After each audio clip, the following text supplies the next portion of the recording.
पहले आपको माँ से परिचय कराता हूँ। क्योंकि देखिए तीर्थ तभी तारता है, तीर्थ तारने वाला है, और तीर्थ तभी जीते हैं हम लोग तीर्थ को, और तीर्थ तभी फल भी देता है जब हम तीर्थ की कथाओं को श्रवण कर लेते हैं। ठीक है ना? जस्ट लाइक वैसे ही ये कथा शुरू करने से पहले राम जी से जोड़ देता हूँ।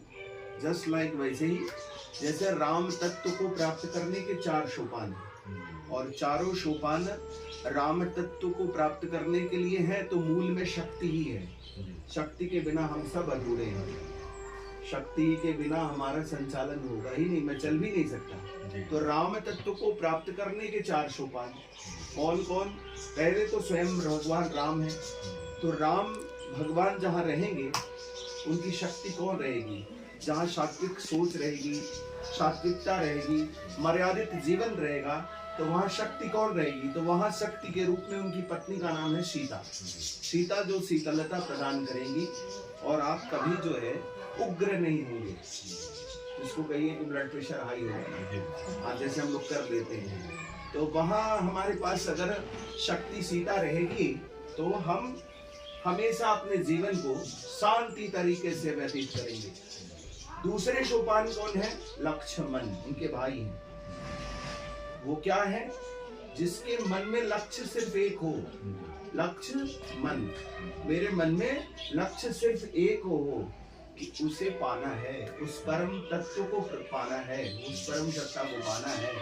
तो उनकी शक्ति कौन होनी चाहिए? लक्ष्मण जी की पत्नी का नाम है उर्मिला। हालांकि मैं एक भाई को छोड़ दिया। पहले दूसरे हैं भरत। भरत का मतलब होता है जो विकार रस को हटा के राम रस भर दे, वही दूसरे सोपान है। जो विकार रस को हटा के राम रस भर दे वो भरत है। ठीक है? तो भरत जहाँ रहेंगे उनकी शक्ति कौन रहेगी? उनकी शक्ति, उनकी पत्नी का नाम है मांडवी। मांडवी वो है जो समस्त चराचर जगत के प्राणियों के प्रति वात्सल्य का भाव अपने पुत्र के समान, अपने पुत्री के समान रखे, वही मांडवी शक्ति है। तो जहाँ विकार रस हट जाएगा, राम रस भर जाएगा, वहां शक्ति कौन आ जाएगी? मांडवी। तीसरे सोपान है लक्ष्मण जी। जहाँ लक्ष्य मन में एक हो, तो उस ईश्वर को प्राप्त करना है, उस परम सत्ता को प्राप्त करना है, जो ईश्वरीय शक्ति है उसको प्राप्त करना है। लेकिन मिलेगी कैसे वो ईश्वर? तो उसकी भी शक्ति होनी चाहिए। तो उनकी पत्नी का नाम है उर्मिला। उर कहते हैं हृदय को, और किससे मिल जाए? जब लक्ष्य मन में एक होगा तो ये उर अपने आप उससे मिल जाएगा। ठीक है? ये है उर्मिला और ये है लक्ष्मण। चौथे सोपान कौन है? चौथे सोपान है उनके भाई का नाम है शत्रुघ्न लाल जी, जिनके नाम लेने मात्र से शत्रुओं का शमन हो जाए, वो है शत्रुघ्न लाल जी। लेकिन कैसे शमन हो जाए, यही बात अभी मैं सुनाने जा रहा था। कैसे शमन हो जाए? तो उनकी शक्ति कौन है? उनकी पत्नी कौन है? उनकी पत्नी का नाम है श्रुति कीर्ति। श्रुति माने सुनना, कीर्ति माने कथा। जब हम कथाओं को श्रवण करते हैं तो हमारे शत्रुओं का शमन हो जाता है। ठीक वैसे ही जैसे तीर्थराज प्रयाग में महाकुंभ लगा है, 2 नदियां, त्रिवेणी की 2 नदियां हमें प्रकट रूप में दिखाई दे रही हैं, एक गंगा और एक यमुना। लेकिन सरस्वती जो विलुप्त है वो महाकुंभ में ही दिखती है प्रकट रूप में। कैसे दिखती है? जब हमारे विद्वत जन अपने मुखारविंद से ज्ञान की धारा प्रवाहित करते हैं, और ये ऐसे आयोजन में ही त्रिवेणी के संगम में हम सब वहां से ज्ञान प्राप्त करके अपने जीवन को धन्य बना लेते हैं, और वही अमृत होता है, वही अमृत वर्षा होती है। जो गुरुजन लोग वहां अपने भक्तों को, आने वाले वहां पर तीर्थयात्रियों को जो कथाएं सुनाते हैं, और उस कथा को प्राप्त करके उनके जीवन सुचारू ढंग से चलने लगता है और जीवन जीने की उनको मार्ग मिल जाते हैं, वही अमृत है। तो हम सब भगवती के दरबार में, इसीलिए मैं कह रहा हूँ तीर्थ की कथाओं को श्रवण करने से तीर्थ मेरे अंदर जीने लगता है। तो हम जिस दरबार में हैं वहां की प्रधान अधिष्ठात्री माँ भगवती बिंदु वासिनी है। इसे बिंदु वासिनी कहते हैं। बिंदु वो बिंदु जो पूरे चराचर जगत के निर्माण की प्रथम बिंदु है। ये बिंदु ना होती तो ये सृष्टि का सृजन नहीं होता, जिसको हमारा वेद की ऋचाएं गायन करती हैं। हिरण्यगर्भ समवर्त ताग्रे भूतस्य जातः पतिरेकाशे शदाधार पृथ्वीम द्यामुदे माम तस्मै देवा हविषा विधेमा। तो ये हिरण्यगर्भ की रचना करने वाली कौन है? यही है बिंदुवासिनी, जिसको जॉर्ज लेमेट्री ने और स्टीफन हॉकिंस ने गॉड पार्टिकल्स का, इसी को डिकोड करके उन्होंने गॉड पार्टिकल्स का वो ये करके यूनिवर्स के बारे में समझाने का प्रयास किया। तो उसकी मूल अधिष्ठात्री भगवती बिंदुवासिनी है। और ये बिंदुवासिनी है, कहते हैं बिंदु के बिना एक रेखा का सृजन नहीं होता, और माता बिंदुवासिनी के बिना इस सृष्टि की परिकल्पना ही नहीं की जा सकती। भगवती के संदर्भ में ये माँ वो है जिसने प्रथम प्रकृति पुरुष मनु और शत्रुपा को सृष्टि के नवनिर्माण की सफलता का आशीर्वाद दिया, और इस धाम में आकर के विराजी भगवती ये बिंदुवासिनी है। एक बार देवताओं ने भी भगवती से परिचय पूछ लिया, आदिशक्ति कि आप कौन हो, जिसका हमारा वेद गायन करता है, सर्वे वेदेवा देवमुक्तस्तु काष्ठम। माँ ने कहा, शाब्रवीत अहम ब्रह्म स्वरूपिणी मत्तः प्रकृति पुरुषात्मकम जगत शून्यम च शून्यम च अहम आनंदानंदो अहम विज्ञान विज्ञाने अहम ब्रह्मा ब्रह्मणि वेदितव्यहम पंचभूतान्य पंचभूतानि अहम अखिलम जगत। ये पूरा जो आप जगत देख रहे हैं, ये यूनिवर्स जितना देख रहे हैं, ये त्रिदेवियां सब भगवती से उत्पन्न है। ये नक्षत्र, आकाश और तारे, सबका संचालन भगवती कर रही है। ये वो शक्ति है जिसके बिना ये पूरा सृष्टि संभव ही नहीं है। तो ये उसकी देवी यहाँ पे विराजती है, बिंदुवासिनी। अर्थशास्त्र की भाषा में समझिए तो एक का कोई मान नहीं होता, इसको बढ़ाने वाला जीरो ही है, और जितना जीरो लगता चला जाएगा ये अपने जगह खड़ा रहेगा। ये भक्त है। वन कौन है? भक्त। ये कौन है? हमारी मूल अधिष्ठात्री भगवती, प्रदात्री, जीरो की प्रदात्री भगवती। और ये देती जा रही है, खाकपति को शंखपति बना देती है। और जान लीजिए पूरी दुनिया में जीरो देने वाला राष्ट्र भी भारत है। भारत ने अगर जीरो न दिया होता तो आज पूरी दुनिया विकास की दुनिया में तब्दील न हुई होती। तो यहाँ पे भगवती की 3 बिंदु हैं, और यही 3 बिंदु का त्रिकोण निर्मित होता है। प्रथम त्रिकोण यही निर्मित होगा। यहाँ के त्रिकोण से परिचय कराने से पहले आपको यहाँ के बृहद त्रिकोण से परिचय करा देता हूँ। यहाँ जो भगवती है बिंदुवासिनी, इच्छा की देवी, महालक्ष्मी स्वरूपा, आदिशक्ति महारानी, इच्छा की पूर्ति करती है। यहाँ से 3 किलोमीटर पे महाकाली खो वाली महारानी हमारी वो विराजती है। लेकिन उस भगवती के मुखाकृति को अगर आप देखेंगे तो वो इकलौता सा विग्रह आपको मिलेगा जहाँ माँ की मुखाकृति खेचरी है। ऊपर की ओर, आकाश की ओर मुख खोले हुए है माँ, और वहाँ स्पर्श के साथ आप जाइए, भोग नहीं लगा पाएंगे। वहाँ माँ के मुख में प्रसाद अर्पित कीजिए, भगवती से ग्रहण करती है। वो माँ की मुखाकृति रक्तबीज के संहार के समय की है। रक्तबीज संहारिका है। रक्तबीज के पास वो रहस्यमयी शक्ति थी कि जब जब भगवती उसे मारती थी, उसके ब्लड्स के ड्रॉपलेट जहां जहां गिरते थे पुनः वो उत्पन्न हो जाता था। तो माँ ने अपनी जिह्वा को ही, टंग को ही विशाल किया, रण क्षेत्र बनाया, उस पे उसके साथ युद्ध लड़ी और उसके समस्त रक्तों को खेचरी मुद्रा में रक्तपान करके पी दी और उसके इस रहस्य का समन कर दिया।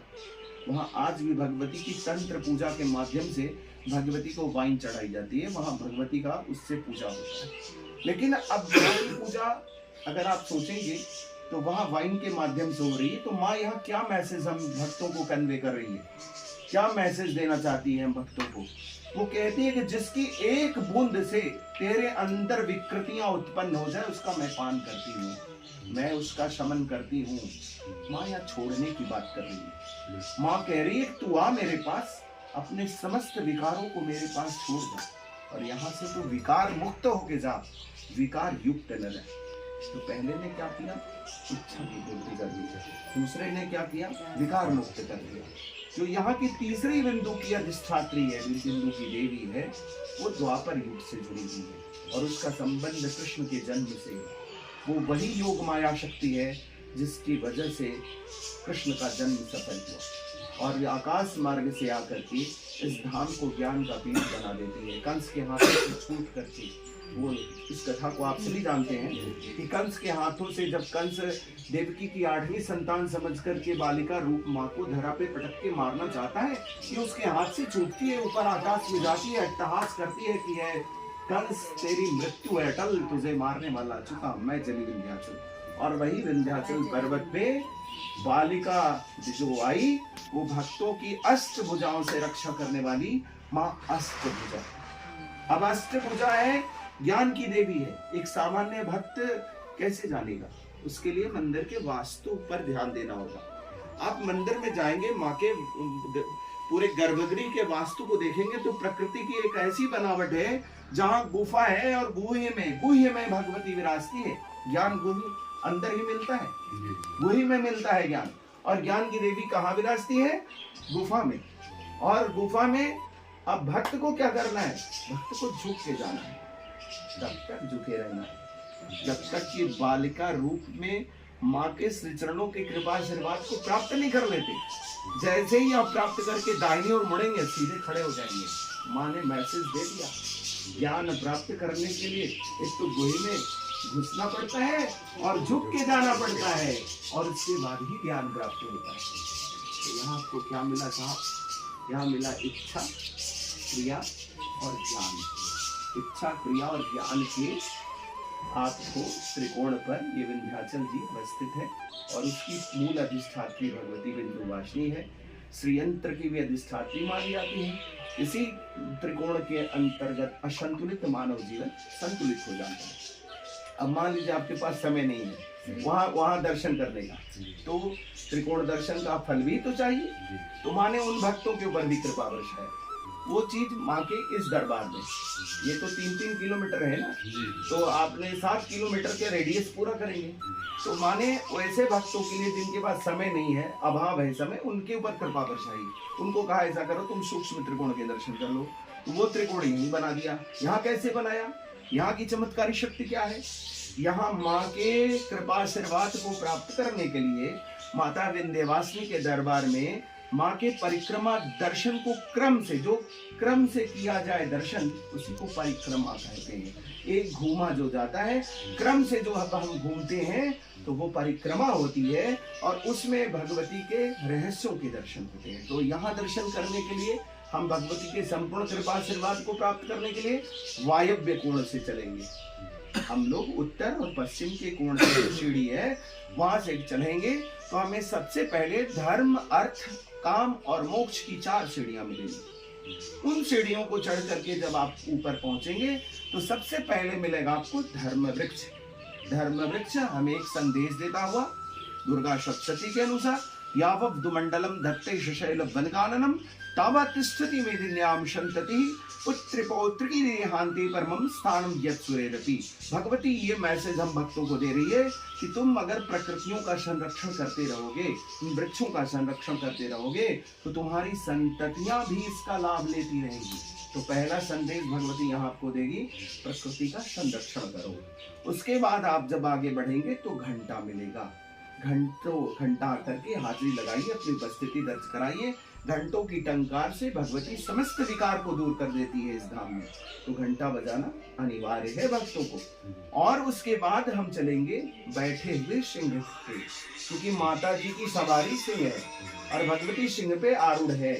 अब सिंह के पास क्यों जाना है? सिंह के पास इसलिए जाना है कि शेर का एक सिद्धांत है, वो जंगल का राजा है, लेकिन एक सिद्धांत है, जिस लक्ष्य को साधता है सिद्ध कर लेता है। वजह क्या है? अपनी संपूर्ण इंद्रियों को एक जगह इकट्ठा करके अपने लक्ष्य पे निर्धारित कर देता है और विजय से प्राप्त कर लेता है। तो माँ भक्तों को एक संदेश दे रही है, तू मेरे पास आने से पहले अपनी समस्त कामनाओं को एक जगह इकट्ठा कर ले, नहीं मेरे पास आएगा तो तू भूल जाएगा, कुछ नहीं कर पाएगा और मैं कुछ कृपा नहीं बरसाऊंगी। तो सबसे पहले क्या करना है? सब एक जगह इकट्ठा कर लीजिए। तो सबसे पहले ड्योढ़ी पे जब आप पहुंचेंगे तो विघ्न विनाशक गणपति मिलेंगे, उनके आशीर्वाद को ध्यान लगाइए, प्राप्त कीजिए। अंदर प्रवेश कर जाइए माँ के गर्भगृह में। विशाल कमल नयन के साथ सिंह पे आरूढ़ होकर के भगवती राजराजेश्वरी त्रिपुर सुंदरी अनंत कृपा शक्ति आपका अवलोकन करने के लिए बैठी है, विराजमान है। आपकी समस्त कामनाओं को सिद्ध कर देगी। अपनी बातों को कह दीजिए और फिर वहां से निकलिए तो दूसरी देवी मिलेगी जिसके मुखमंडल घूमे हैं, वो काली ही है, सूक्ष्म त्रिकोण की दूसरी देवी, और उसके मुखमंडल घूमे हैं बारीक अवलोकन करने के लिए।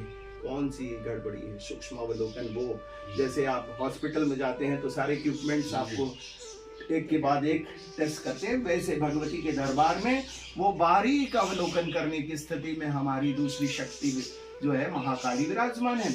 और काली से कृपा आशीर्वाद को प्राप्त करके बारीक अवलोकन करा करके क्रिया में सुधार करके जब आप आगे बढ़ेंगे तो माँ के द्वापर युग के लाडले भाई कृष्ण के दर्शन होंगे जो राधा के साथ विराजते हैं। अब कृष्ण के दर्शन क्यों? कि जीवन का एक मार्गदर्शक ऐसा चाहिए, जीवन का एक सारथी ऐसा चाहिए जो हमें मिल जाए तो जीवन में हर जगह विजय श्री को दिलाए, जैसे अर्जुन को दिलाए। तो कृष्ण से अच्छा कौन हो सकता है? उसकी कृपा आशीर्वाद को आप प्राप्त करेंगे। उसके बाद जब आप आगे बढ़ेंगे तो दुर्गतियों की नाश करने वाली दुर्गा भगवती की ही अंश स्वरूप में आपको यहाँ पे मिलेगी। फिर माँ के दर्शन के बाद भैरव के दर्शन नहीं हो तो वो पूर्ण नहीं होता। उसके बाद यहाँ पे भैरव के दर्शन मिलेंगे। इस धाम में 52 भैरव विराजते हैं, चारों दिशाओं के 4 भैरव हैं और भगवती के दरबार के भैरव और हनुमान दोनों माँ के सशक्त प्रहरी हैं इस पूरे यंत्र पीठ के। तो भैरव के आप दर्शन करेंगे, भैरव के दर्शन कीजिए, भय को हरने वाले भैरव। उसके बाद वहां बैठी हुए नंदी है, नंदी के कान में भी अपनी बातों को कह दीजिए, क्योंकि अगला जिस दरबार में आप प्रवेश करने वाले हैं उस दरबार में शक्ति के शिव विराजते हैं माँ के सीधे नेत्रों के सामने और विशाल वृत्त में विराजते हैं। तो सबसे पहले नंदी को अपनी बात कह दीजिए, उसके बाद आप आगे बढ़िए। महादेव एक विशाल पृथ्वी देवताओं की सभा लगी है और वहां पे हमारे महादेव विराजते हैं। अब शिव शक्ति, शक्ति शिव का आशीर्वाद, चूंकि एक दूसरे के पूरक हैं, आशीर्वाद को प्राप्त कीजिए। अगले द्वार में जब आप प्रवेश करेंगे तो वहां पे की देवी माँ धूमावती, जिसे धाधा कहते हैं, विराजती है। कहते हैं भूतले भूचरा के हिस्रास्य व जलजा शुभदेश का सहजा कुलजा माला डाकनी शाकनी तथा त्रिचरा गोरा डाकनी महाबला ग्रह भूत पिशाचा सियच्छ गंधर्व राशा। इतनी नकारात्मक ऊर्जाएं जो हैं सबको अवशोषित करके समस्त बाधाओं को दूर करने वाली वो धाधा माँ आपकी समस्त बाधाओं को हर लेती है और सारी नेगेटिव एनर्जियां वहां से बाहर चली जाती है। जब वहां से जब बाहर चली जाती हैं तब हम ज्ञान प्राप्त करने के लिए सक्षम हो जाते हैं। तो अगली जो देवी है वो ज्ञान की देवी है, वही मिलने वाली है। अब आप चलेंगे तो महासरस्वती मिलेगी और महासरस्वती के कृपा आशीर्वाद से सूक्ष्म त्रिकोण भगवती के इस दरबार में आपने पूर्ण कर लिया और कृपा आशीर्वाद को प्राप्त कर लिया। आप वहां से ज्ञान प्राप्त करके जब आप बाहर निकलेंगे तो जीवन में बहुत से बाह्य शत्रु और आंतरिक शत्रु मेरे शरीर में है, तब आपको दक्षिण मुखी हनुमान के दर्शन होंगे। दक्षिण मुखी हनुमान जिनको की माँ ने अमोघ आशीर्वाद दिया, अजर अमर गुण निधि शुद्ध हो अमृत का आशीर्वाद। कहते हैं यत्र यत्र रघुनाथ कीर्तिनम तत्र तत्र कृतमस्तका। आज भी जहां जहां भगवान की चर्चा होती है हनुमान जी किसी न किसी रूप में उपस्थित हो जाते हैं। तो उनके दर्शन, दक्षिण मुखी हनुमान के दर्शन करने से हमारे शत्रुओं का शमन हो जाता है, वो आपको यहाँ मिलेंगे। उनके दर्शन कीजिए, फिर ध्वजा पे ध्यान केंद्रित करके ध्वजा से अपनी बातों को वहां भी कहिए। पुरानी एक परंपरा रही है हमारे यहाँ कि लाल रंग के ध्वजा को लाया जाता था, माँ को चढ़ाया जाता था और हम लेकर के जाते थे अपने मकान के ऊपर जो है ले जाकर के वही ध्वजा टांग देते थे, इस उद्देश्य के साथ कि इससे हमारे परिवार का पूरा भगवती रक्षण करेगी, इनकी कृपा आशीर्वाद हमारे पूरे परिवार पर बने रहेंगे। तो ये परंपरा पहले भी रही है और ये लोग ले जाते रहे हैं। तो वहां पे भी ये कीजिए। उसके बाद आ जाइए माँ के पीठ के पीछे, वहां माँ को प्रणाम कीजिए। नीचे में माँ के जल, जो स्नान से जो जल गिरता है उस जल से त्रिदेव का अभिषेक होता है, जो चरण से जल नीचे जाता है, त्रिदेव वहां विराजते हैं और उस जल को नीर कहते हैं। कहते हैं माँ का नीर हरे सब पीर। पहले बहुत सी बीमारियों को ये नीर ही आपको स्पर्श करके लगाने मात्र से ठीक करने का चमत्कार का जो है कथा हम लोगों को मिलता रहा है। आज भी ग्रामीण अंचल के लोगों का अटूट विश्वास है उस नीर के ऊपर माँ के, वो नीर ले जाना नहीं भूलते हैं। कहते हैं कि इस नीर से हमारी चमत्कारी शक्ति का लाभ मिलता है। और माँ का नीर हरे सब तीर। उसके बाद हम जब चलेंगे तो झरोखा दर्शन पे पहुंचेंगे। यहाँ हमारा परिक्रमा पूर्ण हो जाएगा। कहते हैं झांकी पे कुछ भी बाकी नहीं रहता। वहां जाइए, करुणामयी है, मंत्र भी काम नहीं करता, बस झोली फैलाइए और माँ से 2 मिनट खड़े हो जाए, वहां समय मिलता है, वहां खड़े हो जाइए, मांग लीजिए। जो काम अंदर नहीं होगा वो तो झांकी पे हो जाएगा, वहां कुछ बाकी नहीं रहता। ये है माँ का यहाँ का परिक्रमा दर्शन और ये है यहाँ का सूक्ष्म त्रिकोण दर्शन, सूक्ष्म और बृहद। और फिर अभी आपने तीर्थराज प्रयाग, काशी और विंध्याचल दिया ही है, ये महात्रिकोण है।